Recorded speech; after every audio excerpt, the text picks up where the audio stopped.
രാജ്യത്ത് ഇന്ധന പ്രതിസന്ധി അതിരൂക്ഷമായി തുടരുന്ന സാഹചര്യത്തിൽ ജനങ്ങൾ വീണ്ടും ഒരു ലോക്ക്ഡൌൺ ഭീതിയുടെ നിഴലിലേക്ക് നീങ്ങുകയാണ്.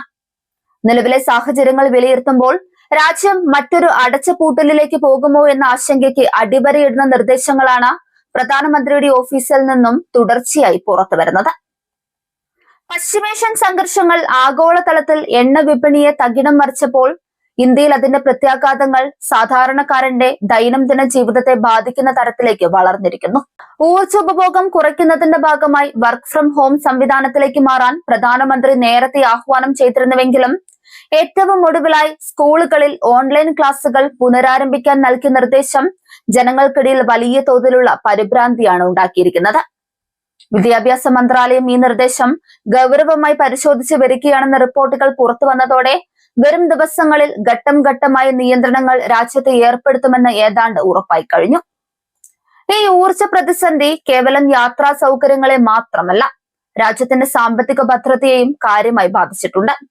അന്താരാഷ്ട്ര വിപണിയിലെ അസംസ്കൃത എണ്ണയുടെ വിലക്കയറ്റവും പൊതുമേഖലാ എണ്ണ കമ്പനികൾ നേരിടുന്ന കനത്ത സാമ്പത്തിക നഷ്ടവും പരിഹരിക്കാൻ കേന്ദ്ര സർക്കാർ വരും ദിവസങ്ങളിൽ ഇന്ധനവിലയിൽ വലിയ വർധനവ് വരുത്തുമെന്നാണ് സൂചന.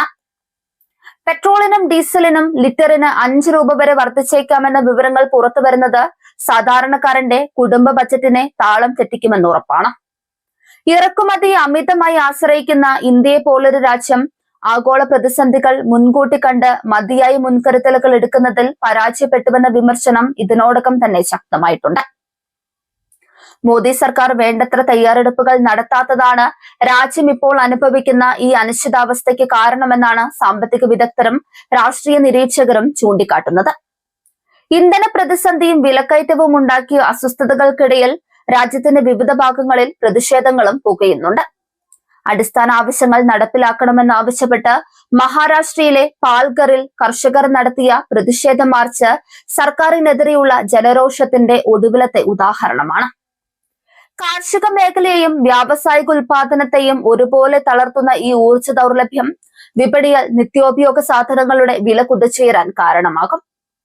ഇന്ധന ഉപഭോഗം കുറയ്ക്കാൻ സർക്കാർ നിർദ്ദേശിക്കുന്ന നിയന്ത്രണങ്ങൾ പരോക്ഷമായി ഒരു ലോക്ക്ഡൌണിന് തുല്യമായ അവസ്ഥയിലേക്കാണ് രാജ്യത്തെ നയിക്കുന്നത്.